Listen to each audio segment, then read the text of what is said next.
कल भगवान बुद्ध मनुष्य के पतन के कारण बता रहे थे। इसमें अभी नेक्स्ट पॉइंट है, जो झूठ बोलकर किसी भले आदमी को या साधु को धोखा देता है। मतलब किसी को धोखा देना और झूठ बोलना, ये दो चीज़ें भी अपने पतन का कारण हैं। जीवन से इन दो बातों को निवृत्त करना चाहिए। झूठ बोलने का स्वभाव ऐसे लगता है जैसे हम झूठ बोल के किसी को छल रहे हैं, पर असल में झूठ बोल के हम अपने को छल रहे हैं। भर्तृहरि ने बोला, मुझे लगा कि मैं भोग भोगता हूँ, पर असल में तो भोग मुझे भोग गए। तो ये सारी विकारों की बात है। हम सोचते हम विकारों से मज़ा ले रहे हैं, पर विकार तो अपने आप में सज़ा हैं। सोचता है मन, झूठ बोल के मेरी बात बन गई, मैंने किसी को धोखा दे लिया, लेकिन अपने अंदर वाले से तो बच नहीं सकता है और ईश्वर से बच नहीं सकता है, प्रकृति के न्याय से बच नहीं सकता है। चलो वो सब फल भी अगर हम कहें बाद के हैं, तो अभी का अभी भी मन की शांति, आनंद, चैन सब बिगड़ तो जाता ही है। अपने अंदर पता तो होता ही है अपनी गलतियों का। तो कोशिश करो, वाणी में बहुत सच्चाई होनी चाहिए। जैसी बात है वैसी बात। गीता में भी बोला, यथार्थ और प्रिय भाषण। प्रिय करने के चक्कर में यथार्थ ना छूटे, ध्यान रखो। और यथार्थ बोलने के चक्कर में अप्रियता ना आ जाए। ये एक बैलेंस है। जैसे कार चलाते हैं, क्लच और एक्सीलेटर का बैलेंस होता है, ऐसे भगवान ने बोला यथार्थ और प्रिय भाषण। अब कई बार आप प्रिय बनाने के चक्कर में बात को झूठ का सहारा ले लेते हो, यथार्थ छोड़ देते हो, वो चीज़ भी गलत हो जाती है। बहुत से लोग सोचते हैं अभी सिचुएशन को हैंडल कर लेता हूँ झूठ बोल के, बगैर मतलब कलेश पड़ जाएगा, बिना मतलब सामने वाले को गुस्सा आ जाएगा, फिर वो चार बातें सुनाएगा, यथार्थ ही छोड़ देते हैं। और कई लोग फिर, हम तो बड़े सच्चे हैं, हम साफ दिल हैं, प्रियता छोड़ देते हैं। अब जब भाई बात कितनी भी काम की है, प्रिय शब्दों में कहीं नहीं जा रही, तो किसी को एक्सेप्ट कैसे हो जाएगी। दोनों बातों का बैलेंस होना चाहिए। बात यथार्थ भी होनी चाहिए और प्रिय लगने वाली भी होनी चाहिए। ये नेचर अगर डेवलप करना शुरू कर दिया झूठ का, तो आप देखोगे जहाँ आवश्यकता नहीं है वहाँ भी आप झूठ बोलते जाओगे, क्योंकि स्वभाव ऐसा पाल लिया। हर थोड़ी देर में बात को बदल लोगे, हर थोड़ी देर में बात को दूसरी तरह से पेश कर दोगे। और ऐसा नहीं है कि कोई इतना होशियार आदमी है कि उसका झूठ कपट पकड़ में नहीं आता है। कभी कभी सामने वाले लिहाजवश चुप हो जाते हैं, कभी सोचते हैं छोड़, इसका तो स्वभाव है, क्या टोकें इसको। लेकिन प्रकृति किसी के भी झूठ को बख्शती नहीं, सामने तो आता ही आता है। छोटे से छोटा झूठ भी सुनते हो दृष्टांत कि उसने गुड़िया चुराई और बच्चे के मुंह में दाना डाल दिया। बच्चे ने क्या हुआ, थोड़े दिन बाद जब आंगन में छिपा दी पीछे गुड़िया, दाना निकल आया। माँ पौधा खींचने लगी, गुड़िया निकल आई। तो कर्म छिपा नहीं ना उसका, उसने अपनी तरफ से कर्म छिपाया। दूसरे बच्चे की गुड़िया चुराई, वो बच्चा भी रो धो के चुप हो गया, गुड़िया भूल भी गया, लेकिन प्रकृति नहीं भूली, निकल आई गुड़िया वहाँ से। तो आपका झूठ चाहे छोटा हो चाहे बड़ा हो, आपका झूठ चाहे किसी का हित करे या अहित करे, लेकिन वो प्रकट होके रहता है। इसीलिए बेहतर है अपने ऊपर सावधानी हमको होनी चाहिए। ये बड़ा बेकार सा हिसाब है, झूठ बोल के हम धोखा देने की कोशिश करते हैं, बात को बदलते हैं, फटाफट चेंज हो जाते हैं, फटाफट बात को बदल के अपने आप को ठीक सिद्ध कर देते हैं। ये बहुत गलत चीज़ है। व्यवहार का ये दोष आपकी आध्यात्मिक उन्नति कभी नहीं होने देगा। व्यवहार की सच्चाई, सफाई ज़रूरी है। कर्म की शुद्धि बोला जिसको, कर्म में भी शुद्धि, वाणी में भी शुद्धि, मन में भी शुद्धि। ज़रूरत ही नहीं है तो क्यों झूठ बोल रहे हो? भगवान बोलते थे कोई सिर भी काटता है तो काट ले, पर तुम सच पर तो रहो। तुम फटाफट झूठ बोल देते हैं, बना लेते हैं बात को, तुरंत बात को मोड़ देते हैं। ऐसा व्यक्ति रिलायबल नहीं होता, किसी के दिल में जगह नहीं बना सकता, और आध्यात्म के मार्ग पर तो आप समझो बिल्कुल ही यूजलेस है वो, उसका कोई काम ही नहीं है यहाँ पे। क्योंकि यहाँ पर पहला पहला कदम है मन और मुख से सच्चे होना। ब्रह्मज्ञानी की पौड़ी नानक जी ने बोली, सबसे पहली बात ही यही बता दी, मन साचा मुख साचा सोए। लक्षण ब्रह्मज्ञानी हुए। अब पहला लक्षण ब्रह्मज्ञानी का ये, मन से भी सच्चे, मुख से भी सच्चे। जो तेरे मन को पता है, क्या तेरा मुख भी वही कह रहा है? विचार करके देखो, सच्ची बात करो, क्लीन हार्टेड रहो, क्लियर रहो। थोड़ी देर के लिए अगर अपनी भूल का कुछ हमको दंड भुगतना भी पड़ता है, वो ज़्यादा बेहतर, बजाय इसके कि हम हमेशा के लिए किसी की नज़रों से गिर जाएं और झूठे साबित हो जाएं। वो ज़्यादा खराब बात हो जाएगी ना, कि हम साबित हो गए कि हम हैं ही झूठे, हम बोलते ही झूठ हैं, हम क्लीन हार्टेड हैं ही नहीं, हम साफ होके चलते ही नहीं हैं, हमारा अंतःकरण शुद्ध ही नहीं है। वो चीज़ डिक्लेयर हो जाए, उससे तो बहुत बेहतर है कि हम अपने को साफ दिल करके चलें, क्लीन हो करके चलें। बिना हड्डी की जबान है, मुड़ तो कहीं भी जाती है, लेकिन इसको मोड़ने से रोकना है। ऐसा नहीं कि कदम कदम पे बस झूठ का व्यापार हमारा चले जा रहा है। जो बात तुमने नहीं किया कर्म, उसका श्रेय मत लो। गलती तुमसे हो गई, उसकी टोपी दूसरे को मत पहनाओ। कई बार ऐसा होता है कि कर्म कोई दूसरा करता है और हम श्रेय ले लेते हैं। अब कहीं कहीं पर मौन ठीक होता है, कहीं कहीं पर मौन गलत होता है। आज समझो किसी ने कोई चीज़ बनाई, तुम ट्रे में लगा के ले आए, हम बोलते हैं तो बहुत बढ़िया बना दी तुमने, ऐसे कर दिया। वहाँ मौन में नहीं चले जाओ। तुम कहोगे नहीं मैंने तो रिएक्ट ही नहीं किया, मैं तो मौन ही रहा। बक के जाओ वहाँ पर कि मैंने नहीं बनाई, मैं सिर्फ ट्रे उठा के लाया हूँ, अगले ने बनाई। ये भी एक सच्चाई है ना। कई बार हम चालाकी से श्रेय लेते हैं और कई बार हम चालाकी से अपना दोष दूसरों पे मढ़ देते हैं। लेकिन धोखा चाहे साधु को दो, धोखा चाहे आम व्यक्ति को दो, आपने अपने झूठ से, फरेब से किसी को भी धोखा दिया, वो आपका पतन करेगा ही करेगा। कई बार कई लोग सोचते हैं साधु को नहीं दिया धोखा, गुरु को नहीं दिया। गुरु को तो मैंने झूठ नहीं बोला, और किसी को क्यों बोला? क्या गुरु का रूप सब में नहीं देखते तुम? सबको भगवान करके नहीं देखते हो? और इस रेस में या इस मार्ग पर सच्चा आदमी चल पाएगा। झूठा व्यक्ति कहीं भी किसी खाई में गिरेगा अपने झूठ की, बहुत लंबा नहीं चलेगा। दुनिया में लोग कहते हैं ना लंबी रेस का घोड़ा, तो यहां पर जितना कोई सच्चा होगा उतनी लंबी रेस चलेगा, उतना आगे चलेगा, उतना ही अनुभूतियां भी होंगी। भाई शेर के लिए बोलते हैं शेरनी का दूध शुद्ध सोने के पात्र में ठहरता है बोलते हैं कि नहीं? इसी तरह ये आत्मज्ञान कहाँ ठहरता है?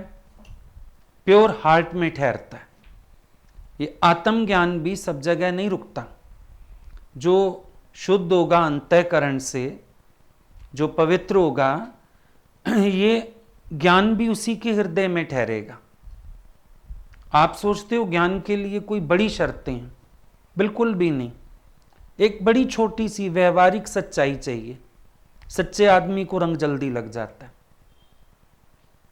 छल कपट मोहे छिद्र ना भावा, रामायण में ही बोल दिया भगवान ने कि छल कपट मोहे छिद्र ना भावा। जहां इतना सुई के छेद जितना भी छल कपट है वो भगवान को पसंद नहीं। भगवान को क्या पसंद है? सच्चा आदमी पसंद है, साफ दिल आदमी पसंद है, जो अंदर से शुद्ध है वो पसंद है। तो ये अशुद्धि है एक बहुत बड़ी, बार बार बात में हेरा फेरी करना, बदलना। कई बार तो किसी से फोन में ही बात कर रहे हो ना, अगला व्यक्ति अपनी स्टेटमेंट ही बदलता चला जाता है। हम बाद में सोचते हैं देखो कितना झूठ है इसके जीवन में, बात इसने कहाँ से शुरू की। क्योंकि जैसे ही रुख देख लेते हैं ना फिर अपने को बदल लेते हैं। कई लोग हमारे साथ भी करते हैं ऐसा। अभी समझो कोई बात शुरू की आके, अब हमारा रुख देखा कि हम उस बात पे सहमत नहीं हैं, फटाफट अपनी बात में मोड़ तोड़ शुरू कर देते हैं। समझो तुम किसी की बात कर रहे हो, बुराई कर रहे हो, हम कहते हैं नहीं ऐसा तो नहीं है। एक दो बात कह दी हमने, थोड़ा आइज का एक्सप्रेशन देख लिया, फेस एक्सप्रेशन देख लिया, नहीं ऐसे तो अगला बहुत अच्छा है, मैं तो खुद बहुत उसकी तारीफ करता हूं। आया क्यों था? आया क्यों था? बात लेके क्यों आया? शुरू क्यों किया? आजकल जैसे वो चल रहा है सब कोरोना का, फोन आते हैं, मिलने का मन, ये वो, अच्छा बात शुरू करेंगे, फिर हम कहेंगे देखो प्यार तो ये है, हम तुम्हारा ध्यान रखें, तुम हमारा ध्यान रखो। क्या होगा 1 मिनट मिलने से अगर तुमको कोई तकलीफ आ जाए या तुमसे हमको, नहीं नहीं हम तो खुद यही सोच रहे हैं, आप किसी को अलाउ ही नहीं करिएगा, मैं तो खुद नहीं चाहता हूं। हाँ, ये आदमी कैसा है भाई? सामने सामने बात बदल गया, 1 मिनट में बात को मोड़ दिया इसने। तो इसका मतलब इसके जीवन में छल है ना। या तो ये बोलता जी मुझे आपकी बात समझ में आ गई, फिर भी हम समझते सच्चा है, अचानक से उसने अपना मत बदल दिया, पता चल गया जीवन में सच्चाई का कहीं दूर दूर तक लेना देना नहीं है। अभी ये बात कर रहा था, अभी दूसरी बात कर रहा, 1 मिनट पहले उसी बात पे खड़ा था, 1 मिनट बाद खड़ा ही नहीं है उस बात पे। तो ये चीज क्या है? ये सब छल कपट का स्वभाव है। बात बदलना, बातों को मोड़ना, होशियारी से बात करना, बढ़ा चढ़ा के बात को करना, शायद मेरा भाव अच्छा लगेगा, हम चिट्ठी में ऐसे ऐसे लिखेंगे अच्छा लगेगा। भगवान कभी तारीफ कर देते थे किसी के लेटर की, 4 दिन बाद दिखाते थे, बोले देखो अब चिट्ठियों में सारा वही स्टाइल आने लगा है कि अब सबको लग रहा है गुरुजी ने उसकी तारीफ की, उसने ऐसा लिखा, हम भी ऐसा लिखेंगे तो गुरुजी को अच्छा लगेगा। अब गुरुजी को अच्छी लगेगी ये नकल, या उनको लगेगा कि ये व्यक्ति कितना तो गलत है अंदर से। अच्छा, कई लोगों के पास फिर दूसरा तरीका होता है, बात को बदलना, मौन में बात को गुम कर जाना, ऐसा भी छल करते हैं कई लोग, ऐसी भी होशियारी करते हैं। भाई सीधी सरल बात करो ना। कोई तुमसे पूछ रहा है, अभी किसी को हम फोन कराते हैं, भाई अगले को बोलो ज्वाइन करे सत्संग, क्यों नहीं मॉर्निंग में सत्संग में आता, या कुछ भी नहीं, सुबह हम बिजी होते हैं। कहाँ बिजी होते हो? गुरु को सच बताने में क्या डर है? इसका मतलब कहीं ना कहीं आपस में छल कपट चल रहा है, प्रपंच है ना कोई, तो सच बोलने में क्या डर है? गुरु ने तुम्हें फ़ोन कराया, पूछा तुमसे भाई तुम सत्संग ज्वाइन करो, भाई तुम ऐसा करो, नहीं मॉर्निंग में तुम बिजी होते हैं। बिजी कहाँ बिजी होते हो? गुरु को पता है तुम कहाँ बिजी है। सच्चे हो, साफ दिल हो तो छल तो ये भी है, भले आत्मज्ञान के जितने मर्जी झंडे गाड़ लो, लेकिन तुम्हारे जीवन में तो व्यवहारिक सच्ची नहीं। अच्छा, कहीं कहीं पर तुम्हें मालूम है कि तुम्हें सच्चाई रख के चलनी है, तो तुम नहीं बता रहे। अपनी मर्जी से चल रहे हो, नहीं बता रहे हो, वो भी तो छल तुम्हें पता है अपने अंदर का कि मैंने ये आज्ञा नहीं ली है, मैं ये बात करके नहीं चल रहा हूँ, मैं ये डिसीजन अपनी मर्जी का लेके बैठा हूँ, तो क्या ये सब छल नहीं है? तो अभी तो पहली पौड़ी भी नहीं चढ़े हो। गुरु के हिसाब से देखो तो तुम पहली पौड़ी भी नहीं चढ़े हो, क्योंकि गुरु को तुम्हारे कर्म का पता ही नहीं। अब कई बार मन कहता है अच्छा पता तो उनको लग गया होगा किसी से क्यों पता लगे, तुमसे पता चले ना। तुम शरणागत हो, तुम भगत हो, तुम अपनी सच्चाई खुद रख के चलो, तुम अपनी बात खुद पूछ के चलो, मान के चलो, आज्ञा लेके चलो। क्योंकि जब डर होता है मन में हमें कुछ करना है और डर होता है पता नहीं आज्ञा मिलेगी कि नहीं, मन सोचता है चुपचाप कर लेता हूँ, कुछ लोगों को मिला लेता हूँ जो मेरे विश्वासी हों। विश्वासी नहीं, शुरू से ही तुम सब छल कपट में पड़े हो और छली और कपटी ही कहलाओगे। साफ दिल तो हो नहीं, ईमानदार तो हो नहीं, भगत की श्रेणी में तो कहीं खड़े होते नहीं हो, कोई फायदा नहीं उसका। बहुत चतुराई है इंसान के पास। बताया ना मैंने, वो लड़का बोलता था मैं आपको जो बताता हूँ सच बताता हूँ, जो मैंने पूछा उनका जो नहीं बताता उसकी बात करना, झूठ तो वो है, सच में जो बताता है सच बताता होगा, लेकिन जो तेरा अंदर वाला कहता है ये बता ही मत, उसका क्या, वो है छल, वो है झूठ, वो है कपट। तो साधु को धोखा देना, छिपाव क्या है, धोखा देना। बताए बगैर कर्म करना क्या है, धोखा देना।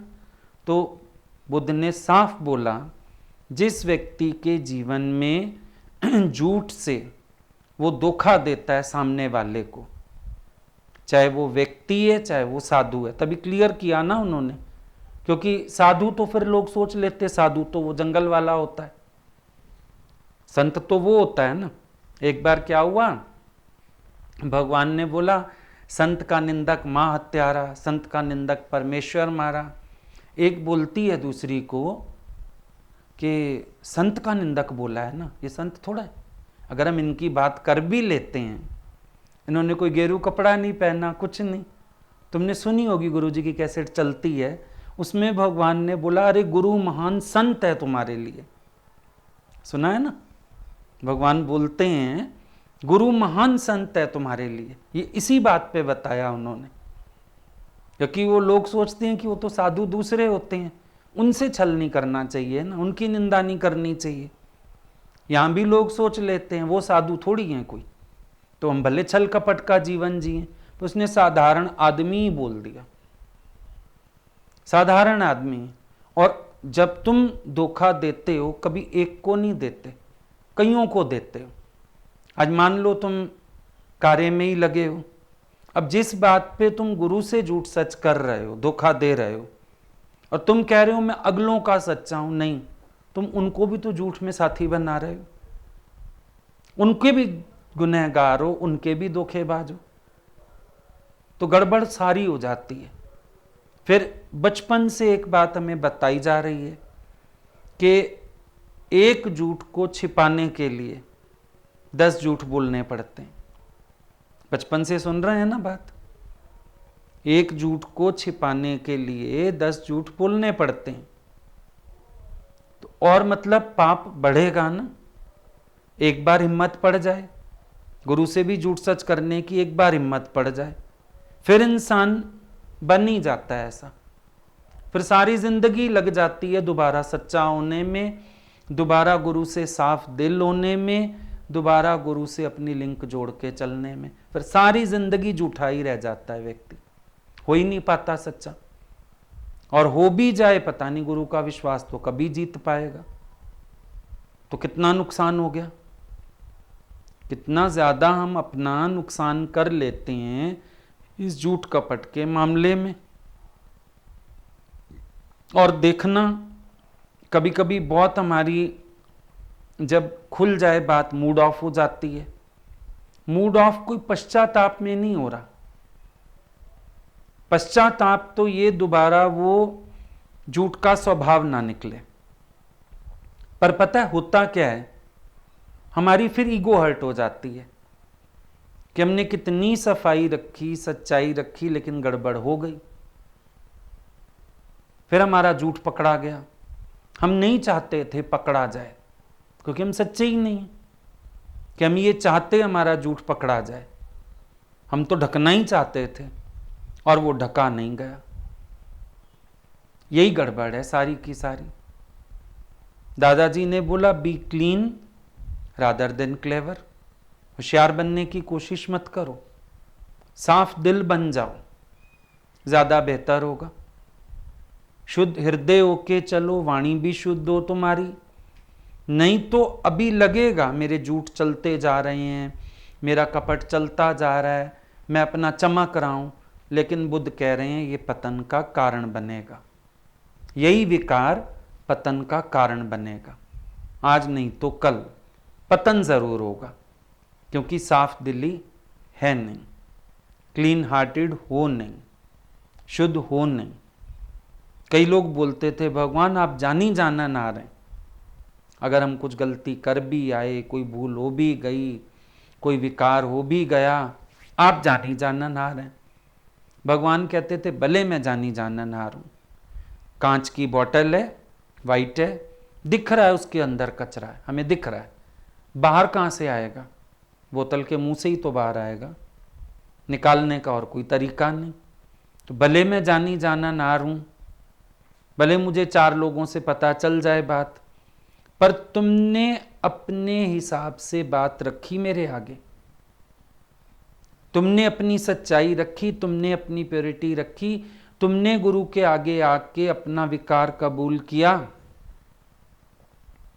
नहीं तो लगेगा कि मैं चालाकी से, छल से अपना काम करता जा रहा हूं, लेकिन एक समय बहुत बुरा पतन होगा।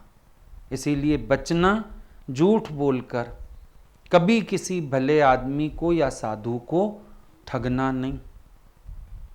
याद रखना इस बात को। जो बहुत संपत्ति का स्वामी होता है, लेकिन अकेला ही उसका आनंद भोगता है। अब देखो ये भी पतन का कारण। जो बहुत संपत्ति का स्वामी है, दादाजी ने क्या बताया, दुनिया में होवे दौलत, दौलत के साथ होवे दिल, दिल के साथ होवे दिमाग, तो बन जाए ऐसा बाग कि सबको खुशबू मिले। अक्सर तो दौलत नहीं होती, दौलत हो तो दिल नहीं होता, दिल हो तो दिमाग नहीं होता कि कहाँ लगाया जाए। यही तो सबसे बड़ी दिक्कत है। दादाजी के पास अगर था तो माथेरान में बंगला करके सबको मौज कराते थे। एक बंगले में 80-80 लोग रह जाते थे। दादा बोलते थे सब लाभ लें यहाँ पे, सबको फायदा पड़े। तो अगर हमारे पास ईश्वर का दिया हुआ कुछ है तो वो यज्ञ में अर्पण होना चाहिए, मतलब सबको सुख मिलना चाहिए। केवल मैं सुख लूं ये सकामता, या गीता में भगवान ने बोला अकेला खाने वाला चोर। साधु कौन? जो बांट के खाता है। अब अकेला खाने का स्वभाव नहीं होना चाहिए, सबके लिए हो, दिल इतनी बड़ी हो कि उदारता से हम सबके लिए खर्च कर सकें। अगर तुम्हारे पास 2 रोटी है और कोई आ गया, एक उसको खिला सको, इतना दिल होना चाहिए, एक उसको खिला सको, एक खुद खा लो, कोई बात नहीं, क्या फर्क पड़ता है। इतना कम से कम जीवन में हम उदारता सीखें। सकामता में बहुत जी के आए, मैं और मेरे के लिए, लेकिन सुख मिला नहीं। सुख हमेशा बांटने में। रामतीरथ ने बोला एक आदमी ने दीवार के परली तरफ देखा बगीचा है और कूद गया, मौज लेके आया। दूसरे ने देखा बगीचा है बहुत सुंदर, वापिस आया, 10 लोगों को साथ लेके गया, आओ तो बगीचे में मौज करें। एंजॉय कौन ज़्यादा करेगा? जो 10 को साथ लेके गया। और ये हम सबका अनुभव है कि हमेशा बांटने से खुशी बढ़ती है, बांटने से प्रेम बढ़ता है, बांटने का मज़ा अपनी ही तरह का है। नहीं तो आप बर्थडे अकेले क्यों नहीं मना लेते हो? आपका पर्सनल बर्थडे है, अकेले रूम में केक काट लो, मोमबत्ती बुझा लो, कर लो। नहीं, आप पार्टी करते हो। आपको भी पता है सबके संग खुशी का मज़ा कई गुना हो जाता है। शादी तो लड़का लड़की की होनी, और शादी रात को होती है, फेरे तो रात को पड़ते हैं। इतनी बड़ी पार्टी, इतने लोग, क्यों जुलूस इकट्ठा किया इतना? क्योंकि आप अपनी खुशी को बांटना चाहते हो। आपकी प्रकृति है, आपको मिल बांट के अच्छा लगता है। बैठ के खाओ सबके साथ, कहते हैं सबके साथ ना ज़्यादा खाया जाता है। इसका मतलब आनंद होता है ना खाने में भी, सबके साथ मिलजुल के। और जो हमारे पास है, अगर हम उसको भी सबके साथ शेयर करते हैं तो भी बहुत मज़ा आता है। कभी करके देखो, कभी अपनी ड्रेस, अपनी शॉल किसी को पहना के देखो, बहुत अच्छा लगता है। कोई हमारी चीज़ यूज़ करे, कोई हमारी चप्पल पहन ले, कोई जा रहा हो अचानक अपनी शॉल उतार के पकड़, जा जा यही डालता जा, अच्छा लगता है। कभी देने का, बांटने का, सबके साथ मिक्स होके यूज़ करने की चीज़ को अनुभव करो, आनंद उस चीज़ का, बहुत आनंद आता है। मिलके प्यार से जब हम सेक्रीफाइस करते हैं, अपनी चीज़ किसी को देते हैं, और वैसे भी देखो खुद पहनो चीज़ पता नहीं चलती, सामने वाला पहनता है कितना अच्छा लगता है। लेकिन मन का स्वभाव पता है क्या है? वो खुश होने के बजाय कहेगा ये वाली देनी नहीं थी, ये मैं खुद पहन लेता, ज़्यादा अच्छी लग रही है। एक्चुअली तो खुशी किस चीज़ की है? देने की। ईश्वर ने हमारी प्रकृति बनाई है, हमें दे के सुख होता है, अच्छा लगता है। लेकिन फिर हम अपनी कंजर्वेटिव सोच के कारण देने से रुक जाते हैं। तो मेरे पास कुछ है, उसका मैं ही उपभोग करूं, किस काम का? तभी तो देखो दादाजी ने बोला, कृष्ण ने ज्ञान अपने पास रखा, खाली अर्जुन को सुनाया, थोड़ा उद्धव को सुनाया, थोड़ा गोपियों में बांटा, पर तुम लोग दोनों टाइम सत्संग करो, बांटो ही बांटो, देने में सुख है। अब लेने में तो हम पहले भी लगे हुए थे, दुखी थे, लेकिन जिस दिन से बांटना सीखा, जिस दिन से बांटना शुरू किया, आनंद आया कि नहीं आया? अच्छा लगा कि नहीं लगा? उसी दिन से अंदर वाले को मज़ा आ गया, जिस दिन से उसने बांटना शुरू किया। अब जो कुछ है हमारे पास, ज्ञान, प्रेम, धन, जो कुछ है, सब कुछ सबके साथ मिलके बांटो। शुरू में तो सत्संग ही हम लोगों के घरों में शुरू हुए।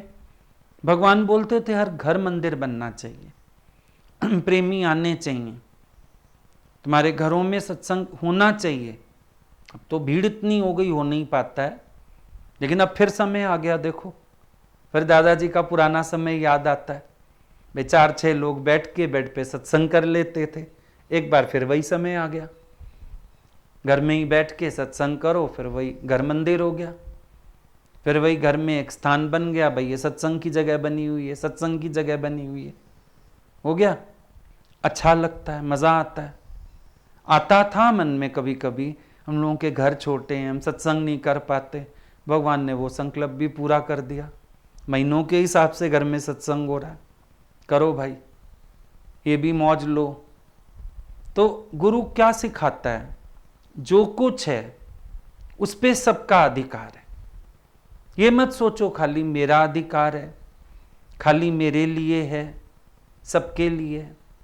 सब मौज लें, सब आनंद लें, सबको उससे खुशी दे पाओ, ऐसे प्रयास में हमेशा रहना चाहिए। जो कलाएं दी हैं भगवान ने, वो भी सबके लिए लगा दो, क्या फर्क पड़ता है? भजन गाने आता है, भजन सुनाओ, लिखना आता है, लिखो। हम लोग लिख लेते थे, भगवान बोलते थे जब तुम्हें इतना अच्छा लिखने आता है, चिट्ठियां मत रोका करो, लिखते रहो, लिखते रहो।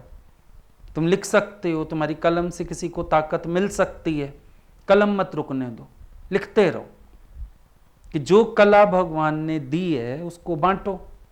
भजन गाने आता था, जिसके घर चलते थे एक ही भजन नया लेके जाओ, रोज गाओ, दिन में 4-4 5-5 बार। कई बार तो हम ही लोग उब जाते थे, इसी भजन को कितनी बार गा लिया, 4 दिन नहीं हुए आए और 20 बार गा लिया।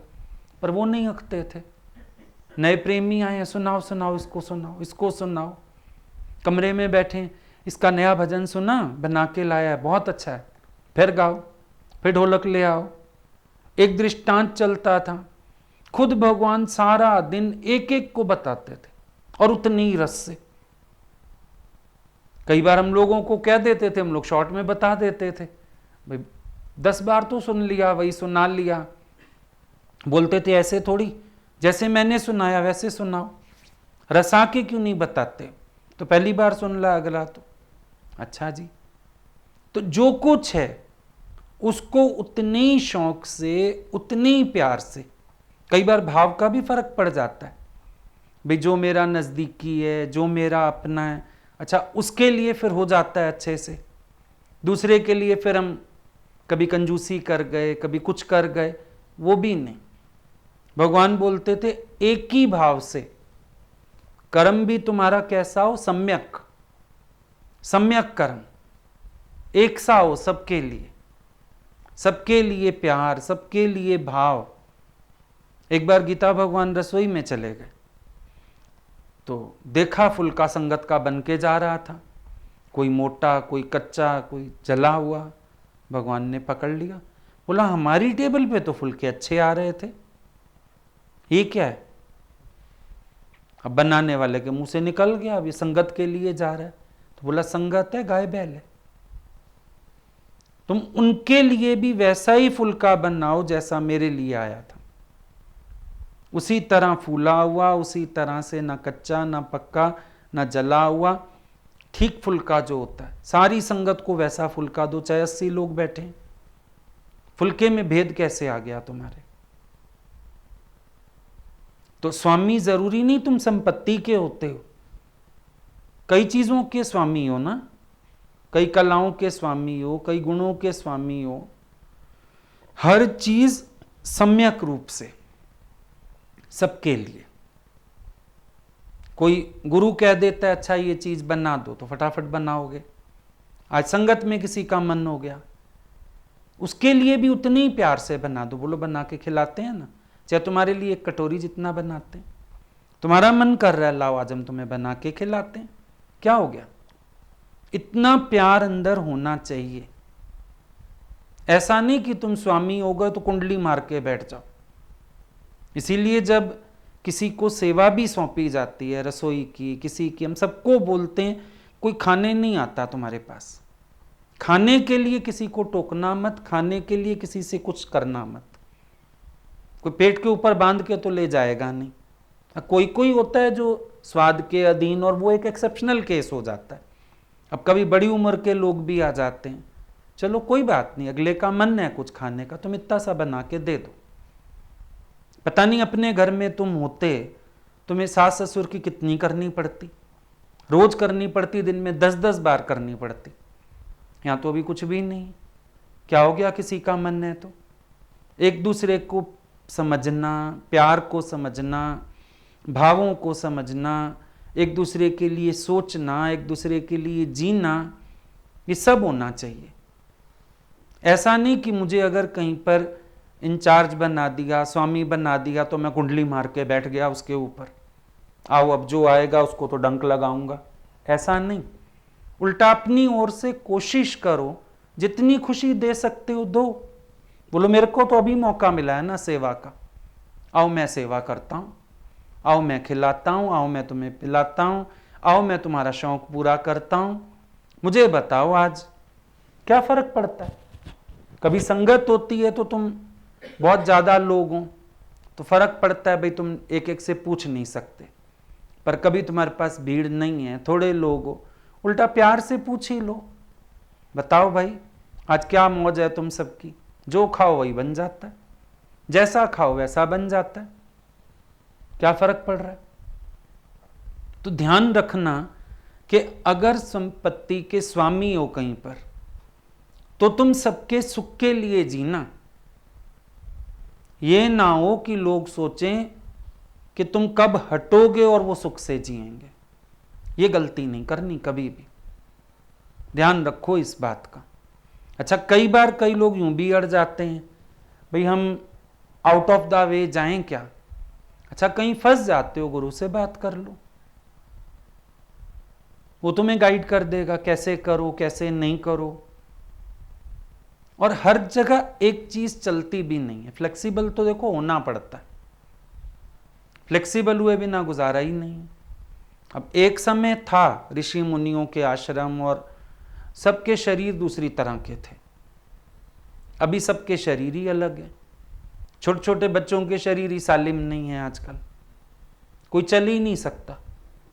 अगर तुम उनको हार्ड फास्ट उसमें चलाना चाहोगे तो उनका मन सारा दिन शरीर में ही पड़ा रहेगा, ज्ञान में मन रख ही नहीं पाएंगे। इसीलिए दादाजी ने बाहर से सुविधा कर दी हम सबको, बैठने को भी बोला जहां कंफर्टेबल हो, ऊपर बैठो नीचे बैठो, पांव फैला के बैठो, चौकड़ी लगा, जैसे तुमको ज्ञान में मन लगे। अब तुम्हें कहें तुम ऐसे बैठ जाओ अकड़ के सीधे, वैसे तो अच्छी चीज है, जितना बैठ पाओ शरीर भी ठीक रहता है। मान लो किसी के घुटने उठने ही चले गए, अब वो दर्द से उसका मन शरीर में जाएगा, वो आत्मा क्या सुनेगा? उसको एक अक्षर नहीं सुनाई देने वाला, वो तो बैठा अपने घुटने ही दबाएगा, सीधे मुझे करने नहीं, और अगले दिन से सोचेगा ना ही जाऊं भैया सत्संग, मेरे तो घुटने बोल गए। तो चेयर भी रख दी जाती है, भैया तुम आराम से बैठो, चेयर के आगे चौकी भी ले लो, सुख से बैठो, सुख आसन। पहले चौकड़ी लगाने को क्या बोलते हैं? सुख आसन। सुख आसन में बैठे। अब सुख आसन जब दुख आसन बन गया तो फायदा नहीं अगले को सुखासन में बिठाने का, फर्क है ना। तो कहीं भी तुम स्वामी हो अगर किसी चीज के, तो ये ध्यान रखो कि तुम उसको मिसयूज मत करो, ये मिसयूज है। मैनेजमेंट क्या होती है? अब हम सोचते हैं मैनेज करना है हमें चीजों को, कैसे मैनेज करते हैं चीजों को? मैनेज करना मतलब सबके कंफर्ट के हिसाब से हमने कोई बीच का रास्ता खोज के मैनेज कर दिया, जिसमें सबको ही सुख मिल रहा है, इसको कहते हैं मैनेजमेंट। और मैनेजमेंट का अर्थ बड़ा गलत हो जाता है जब किसी को कोई ओहदा मिल जाए, स्वामी बन जाए, वो ये सोचता है अब मुझे इन सबको हाँकना है, अपनी डंडी के नीचे ना हाँकना है भेड़ बकरियों को। ये नहीं है। मैनेजमेंट मीन्स हम सबके सुख का ध्यान रख के काम कर लेते हैं, इसको मैनेजमेंट कहते हैं। ये मैनेजमेंट नहीं तेरे को कहा तो तू ही पोछा लगा, नहीं।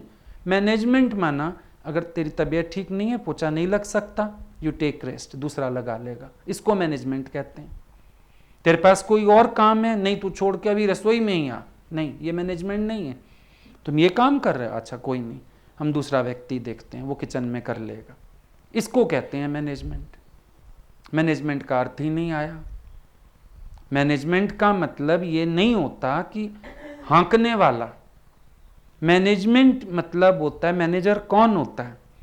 वो एक ऐसा चैनल होता है, ऐसा मीडिएटर होता है जो सबको राजी रखते हुए काम चलाता है किसी भी दफ्तर का, उसको मैनेजर कहते हैं। मैनेजर उसको नहीं कहते कि वो हिटलर है। मैनेजर माना वो सबको समझता है और उस तरीके से चैनलाइज करता है चीज़ों को कि दफ्तर भी सफ़र ना करे और जो एम्प्लॉयज़ हैं वो भी खुश रहें, वो मैनेजर हो गया। अब तुम्हें सत्संग में ही तुम आ गए, तुम्हें कहा भाई मैनेज करो, सत्संग मैनेज करो, सत्संग संभालो, चलो, गुरु ने कह दिया। तो ये नहीं कि तुम गुरु हो गए, तुम इतने प्रॉपर चैनल होने चाहिए कि जो तुमसे जुड़े वो गुरु से प्रॉपर जुड़ता चला जाए, जो तुमसे जुड़े वो गुरु की महिमा को समझे, जो तुमसे जुड़े वो गुरु को सरेंडर करता जाए, तुम बीच में से माइनस होते जाओ सबकी लाइफ से। इसको कहते हैं मैनेजर, एरिया मैनेजर। भाई इसने बहुत अच्छे से सबको गुरु के लिए श्रद्धा पक्की कराई, गुरु से जोड़ा, इसने ऐसा काम किया मीडिएटर का। ये नहीं कि वो उल्टा उनको गुरु के लिए या श्रद्धा करके बोले तुम मेरे में ही मन रख के बैठ जाओ, तो वहां मिसमैनेजमेंट कहलाएगी। हर चीज को समझो। किसको कहा मैनेजर? हर चीज को ढंग से देखना समझना वो होता है तरीका। डिस्कस कर लेना। मैनेजर का काम नहीं होता किसी से नाराज हो जाना, रुष्ट हो जाना, मुंह बना लेना, सीधा जवाब ना देना, टेढ़ी बात करना। ये कभी किसी मैनेजर का काम नहीं होता। मैनेजर तो सब चीजों के सॉल्यूशंस की मास्टर की है। जिसको जो प्रॉब्लम है खुले दिल से बता सके तब मैनेजर है ना। कि हर एक के पास स्वतंत्रता है कि वो अपना मन बताएगा, उसको समझा जाएगा, राइट वे निकाला जाएगा। मैनेजर किसी दफ्तर का भी ऐसा हो जो मुंह बना लेता हो, बात ना करता हो, सीधे मुंह टॉन्टिंग करता हो, उस ऑफिस का बेड़ा गर्क ही होता है। मैनेजर माना बड़े दिल वाला, वेलकम करता है सबका। आओ आओ बताओ क्या प्रॉब्लम है, आओ बताओ, अच्छा इसको ऐसे सॉल्व करते हैं, चलो तुम्हारी बात अपनी जगह ठीक है, इसको ऐसे करते हैं। इसको मैनेजमेंट कहते हैं। और जो अच्छे मैनेजर्स होते हैं ना, वो तो कभी कभी एम्प्लॉयज़ को पार्टी शार्टी भी करा देते हैं बीच में कि चलो कोई बात नहीं, आज 1 घंटा जल्दी काम खत्म कर लो, सारे चाय पकौड़ा मंगाते हैं, सब खाओ।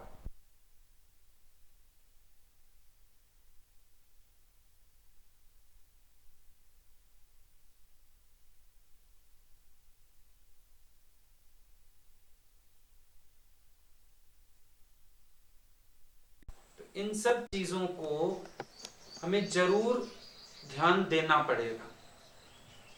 इन सब चीजों पे विचार करना पड़ेगा। ऐसा नहीं कि स्वामी होके स्वामी बनने का मिसयूज करें। ऐसा नहीं कि स्वामी होके अपने अधिकार का दुरुपयोग करें, वो गलत हो जाएगा। कहीं पर भी दुरुपयोग नहीं, पर सदुपयोग। तो भले भगवान हमें संपत्ति का स्वामी बनाए, लेकिन अकेले आनंद नहीं भोगना। जैसे तुम देखते हो, कोई आदमी होता है, उसको कोई ओहदा अच्छा मिल गया, बंगला अच्छा मिल गया, फिर वो क्या करता है? तुमने इनको देखा होगा, पोस्टिंग होती है ना मिलिट्री वालों की, इधर उधर तो अच्छी पोस्ट पे होते हैं, उनको पोस्टिंग हुई, बड़ा बंगला मिल गया, रेस्ट हाउस मिल गए, रिश्तेदारों को फोन कर देते हैं, आ जाओ, पता नहीं 6 महीने हूँ, 8 महीने हूँ, लगा जाओ 1 हफ्ता बीच में से। अरे कोई दिक्कत ही नहीं है, नौकर चाकर भी हैं, खाने की भी रहने की भी दिक्कत नहीं, बड़े बड़े कमरे हैं। तो वो सबको सुख देते हैं ना। ऐसे हमारा भी भाव, हमारे पास किसी चीज की अथॉरिटी है, उसका भी सबको सुख हासिल होना चाहिए। अगर हमारे पास अथॉरिटी है, उसका सुख सबको प्राप्त हो जाना चाहिए। वो सबके सुख के लिए। ये कभी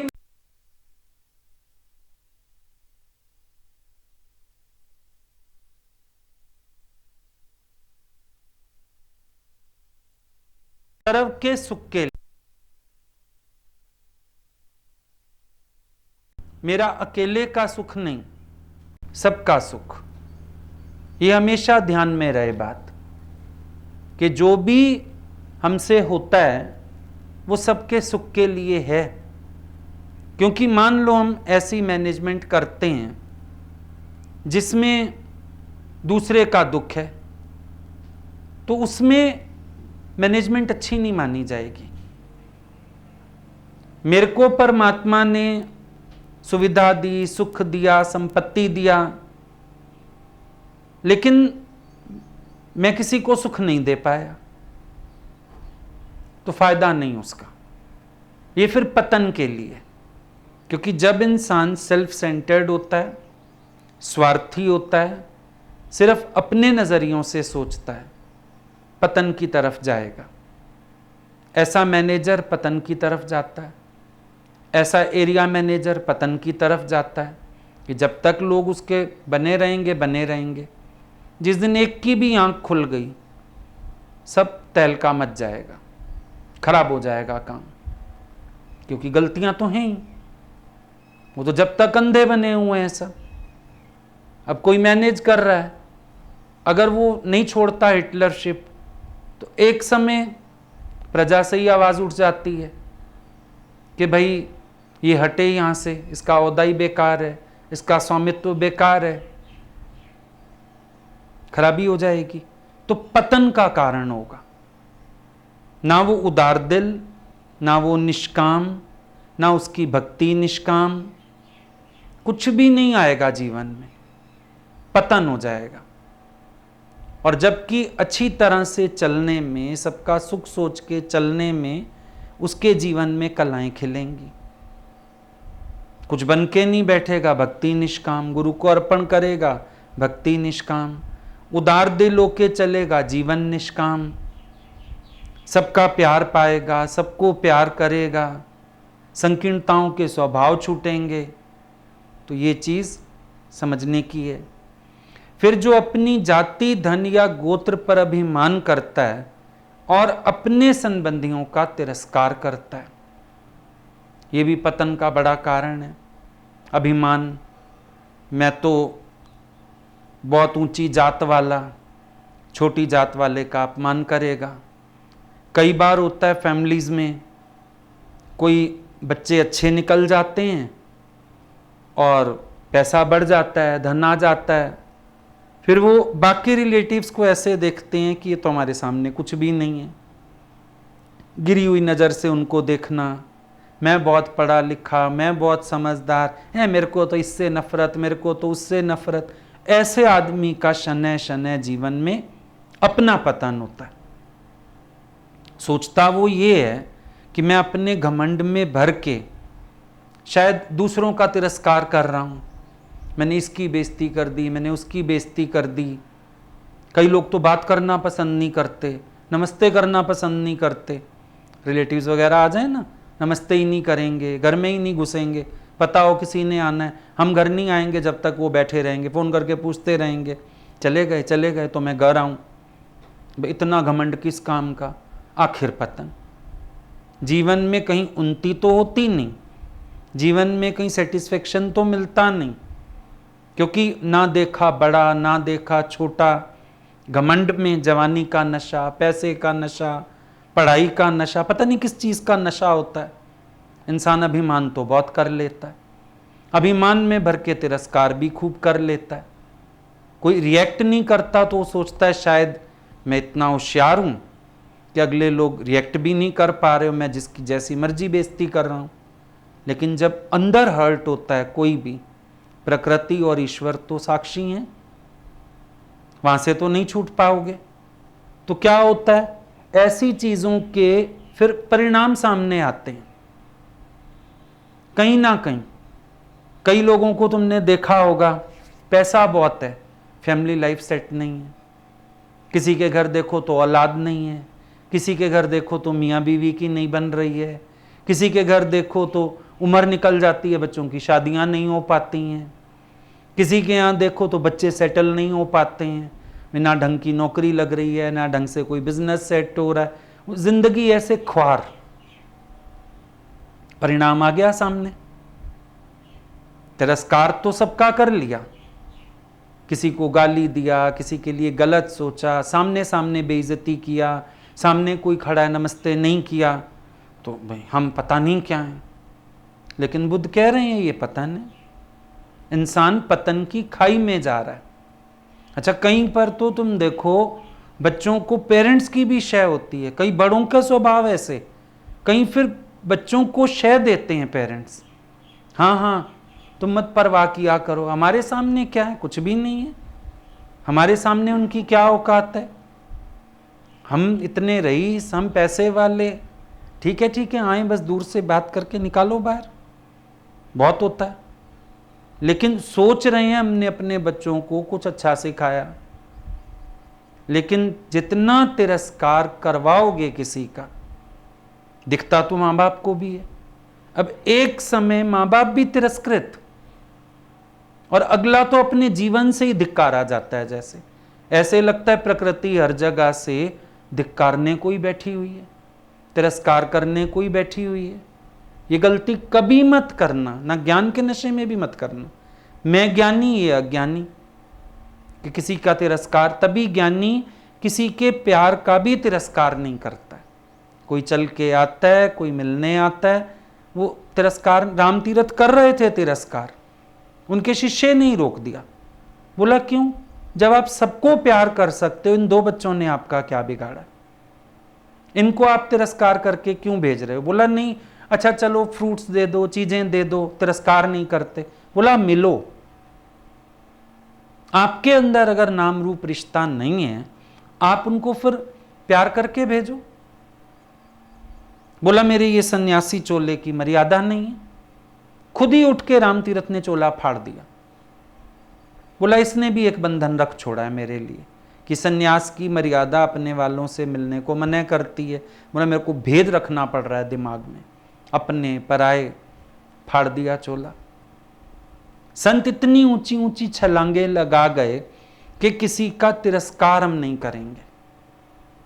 और साधारण आदमी को देखो, टके टके की बात पे दूसरों का तिरस्कार करता रहता है। मैं इसको पसंद करता हूं, इसको नहीं। अरे भगवान ने तुम्हें जज करने भेजा है, औकात क्या है तुम्हारी? पानी केरा बुदबुद आसमानश की जात, देखत ही छिप जाएगा ज्यों तारा प्रभात। औकात ही कितनी है तेरी जो दूसरों को जज करते?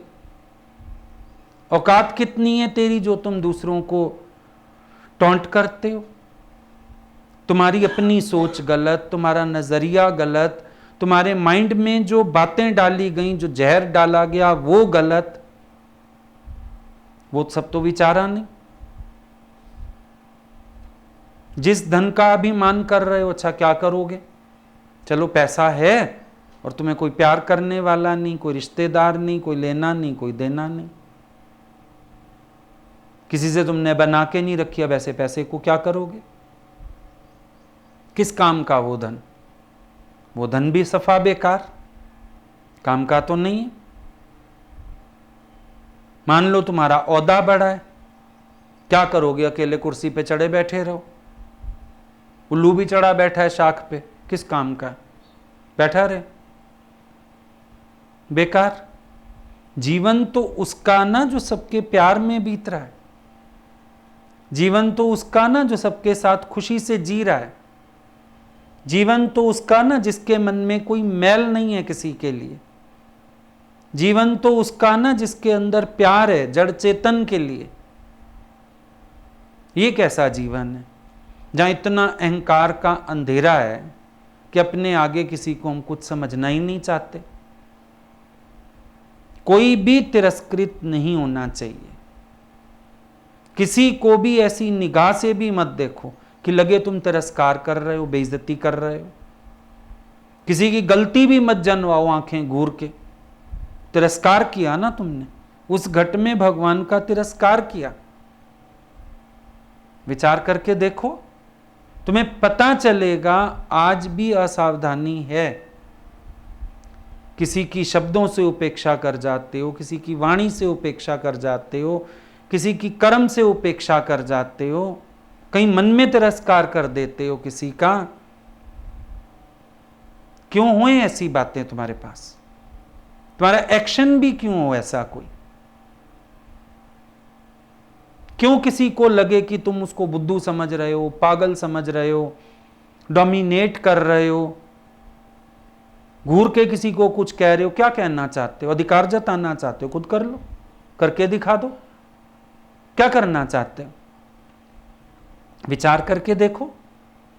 तिरस्कार तुम बहुत करते हैं जड़ चेतन का। आगे चीज पड़ी है, चप्पल पड़ी है, पैर दे मारा, उठा के तरीके से रखो। लाइट फालतू जल रही, ठा बटन मारा, आराम से बंद करो। तिरस्कार तो तुमसे जड़ चेतन किसी का नहीं होना चाहिए। जहां तुम तिरस्कार करोगे वहां तुम्हारा पतन शुरू होएगा। क्यों तिरस्कार करते हो किसी का? किसी ने कुछ नहीं बिगाड़ा, तुम्हारे कर्मों की खेतियां हैं सारी, तुम्हारे कर्मों की पूंजियां हैं सारी। और ये भी कोई बड़ी बात नहीं, आज कोई कर्म तुम्हारा ऐसा होगा, तुम्हें धन मिल गया, ओहदा मिल गया, चीजें मिल गईं, शारीरिक बल हो गया तुम्हारे पास, फिर क्या हो गया? 4 गुंडे यार दोस्त बन गए तुम्हारे, 4 गलत कंपनी के लोग मिल गए तुम्हें, तो इन सब से तुम्हारा राज्य स्थापित हो गया। तुम दूसरों का तिरस्कार करते जाओ, ये तो कोई बात ही नहीं,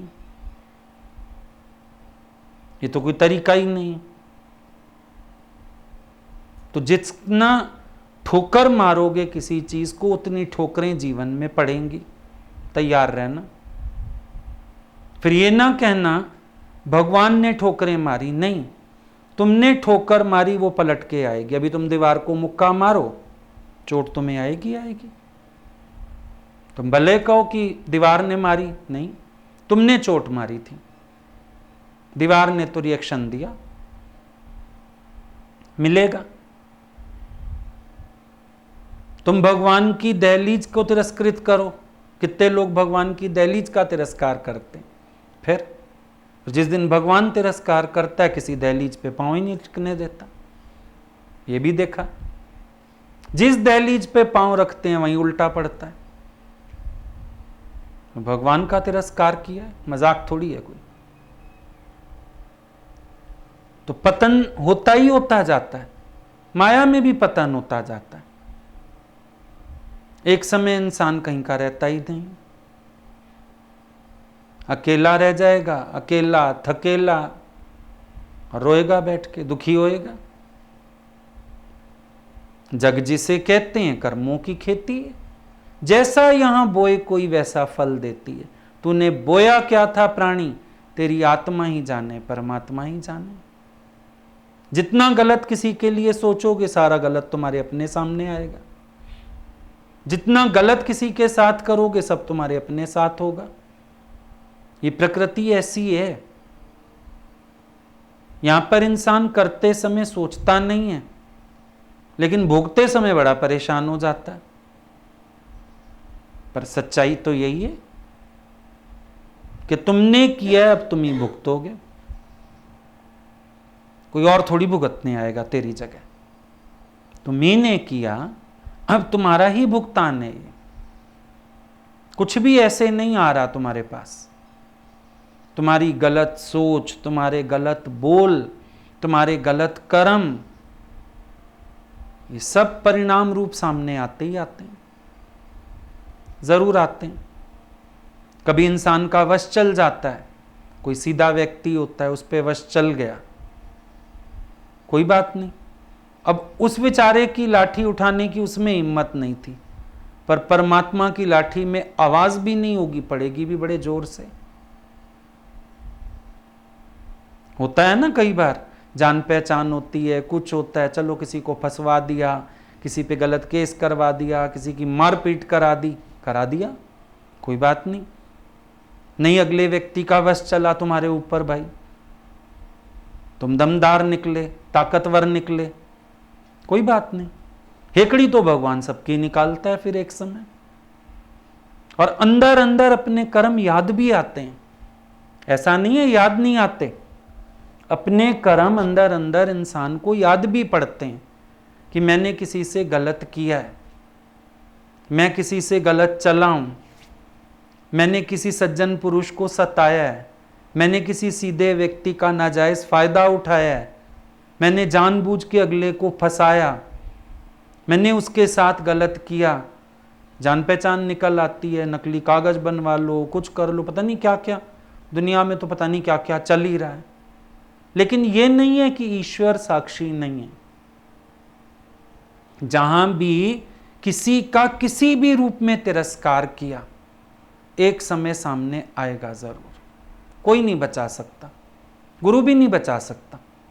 अगर तुम अहंकार से चलो, होशियारी से चलो, तुम तिरस्कार करो दूसरों का, तुम्हें गुरु भी नहीं बचा सकता। सत्संगी प्रेमी भी आते हैं तुम्हारे पास, उनके साथ भी प्यार से तिरस्कार नहीं करो किसी का। तिरस्कार किया खाली उसका शिष्य का। गुरु नानक देव जी के समय की बात ना, प्रसाद बट रहा था और बोला ये रीछ सा लग रहा है। रिक्शा वाला आया था जो भूसा लेके जा रहा था, खुद रीछ बनना पड़ा। सेवक है गुरु की दरबार का, प्रसाद बांटता है। जब रीछ नचाने वाला आया और उसको प्रसाद दिया, मरा, उसके बेटे ने पूछा नानक जी से, ये तो आपका भगत था। बोला तो मेरा भगत था तो ज्यादा सजा पानी चाहिए थी। क्या सीखा है मेरी दरबार में बैठ के? तिरस्कार करे मेरे भक्तों का। इसने मेरे भगत को रीछ खा, रीछ बन गया, जा भुगत जाके। भगवान के किसी भक्त का अपमान करना, अरे कुछ भी है उसके जीवन में, त्याग है, वैराग है, भक्ति है, तप है, उसके लिए गलत बोलोगे, गलत बात करोगे, चाहे वो मेरी दरबार में बैठा है या नहीं, तुम्हें कोई ओहदा मिल गया, अगला साधारण है, तो तुम्हें तिरस्कार करने का अधिकार तो नहीं है। कैसे तिरस्कार कर सकते हो मेरे भगत का? तो परमात्मा नहीं छोड़ता ऐसे में। खाली शेषनाग ने मेंढक का तिरस्कार किया, भगवान उसकी गोद में लेटे रहते थे, छोड़ के आ गए। फिर नहीं देखा हमने राम अवतार में लक्ष्मण की गोद में लेटे हैं। तूने मेरे भगत को मेरे से अलग किया ना, मैं तेरे से ही अलग होता हूं।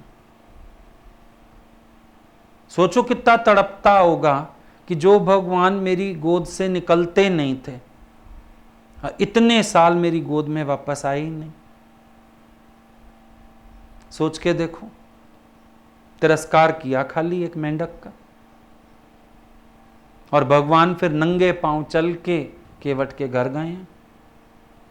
अब ये भी पता मेरे कारण ये सब लीला हो रही है, उसका भाव पूरा करने जा रहे हैं। जिसका तिरस्कार करोगे भगवान उसकी फेवर में खड़ा हो जाएगा, और तुम कितने ही नजदीकी भक्त क्यों ना होगे, तुम्हें तिरस्कार की पनिशमेंट मिलेगी। चाहे कोई सत्संगी है, चाहे कोई नॉन सत्संगी है। जहां कोई ऐंठ में रहता है, अहंकार में रहता है, बड़ों छोटों का आदर नहीं करना जानता, तहजीब नहीं है, तमीज नहीं है, प्यार नहीं है, ऐसा व्यक्ति जिंदगी से ही तिरस्कृत होता है। उसको उसकी जिंदगी धिक्कारती है, बार बार हर मोड़ पे धिक्कार मिलता है, तो ये उसका पतन हो जाता है। सो तिरस्कार की भावना कहीं भी नहीं हो।